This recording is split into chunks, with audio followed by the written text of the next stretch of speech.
Inter Milan 2, Chelsea 1. That is how our final pre-season game finished.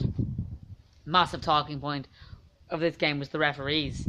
The penalty for Inter Milan, which Jovic got the rebound off, shouldn't have been a penalty. Azpilicueta got the ball. Inter Milan's second goal, the Jovic, I'm pretty sure, scored as well. That wasn't offside. Referee didn't give the goal.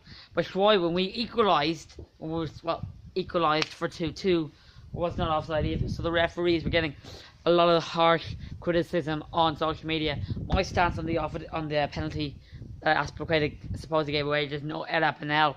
No way was that a penalty in a million years. But Inter Milan were the better team. Let's just face it once more. We were the second best. We did come on, in fairness, in the second half. I think that Kondogbia own goal was amazing, wonderful, extraordinary. As in, for those who didn't see it, ball basically out to him, and he smashes it back to his keeper, loops all the way into the back of the net for a 2-1. If you haven't checked it out, I really suggest that you pause this video and go check it out. I'm telling you to pause this video and go check it out. It was out of this world. Best own goal I've ever seen. It was really quite incredible. And that goal kind of pushed Chelsea on. We were already 2-0 down at that stage. That only brought back to 2-1.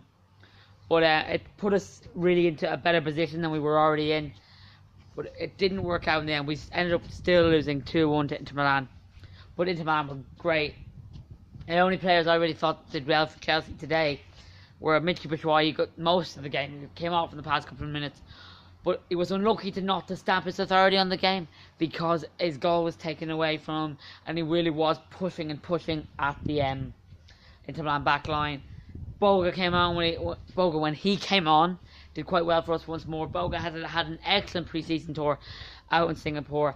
I know it's because Pedro got injured, but I think it could do us good that Pedro got injured for the pre-season and let someone like Boga have his chance.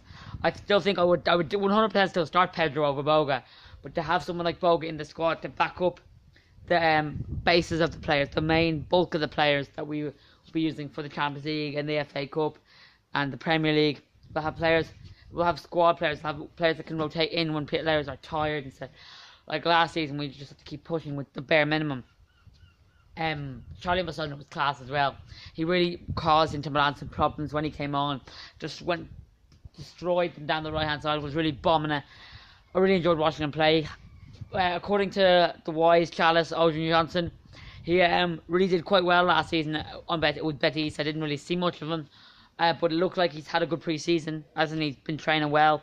It's the first I've seen of him pre-season in the Milan game, and looked pretty good. I thought Conte made one very bad decision today. I felt Morata was playing out wide left. Why is your world record, Chelsea's record signing, not world record signing, for about 52 million, playing on the left? He should be the main man up top, or just go for two up front. People think it's a sin to go for two up front.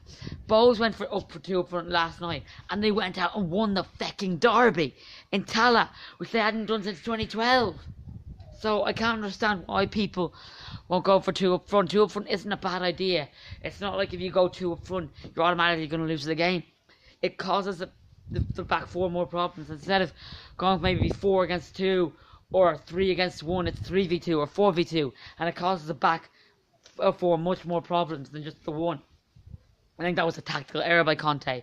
Maybe they should have tried Morata and Batshuayi together up front. But I'm not the manager. I'm only here to talk about my thoughts on the game. Inter Milan were great. Ambrosio, Borja Valero, Stefan Jovetic. Even though keeper was good to an extent, yes, he made a couple of mistakes, but he's quite young. And no way was the Kondogbia goal his fault, man. Kondogbia lobbed him. It felt like it was on purpose. And the commentators are even saying he gets 1 goal a season, and imagine that was it. As in, there's been some incredible goal in this International Champions Cup, and that Kondogbia goal is probably one of the best ones. Like Eriksen scored a screamer for Spurs the other day, and Neymar played a blinder against Juve. But that goal is just like, oh my god, is the best goal I've seen in a long time. Apart from Bacchanali's belter late last night, which will never be beaten. I think that's the greatest moment of my life. I nearly died. But moving aside on sticking with Chelsea, I really hope we can come back from those 2 defeats. See, what I'm thinking is maybe we've been going really high intensity 2-day training sessions, and then like taking the match as more of a tactical training session to plan for the season ahead. I hope that's the case, or else we really look lackluster coming into the Community Shield next week against Arsenal.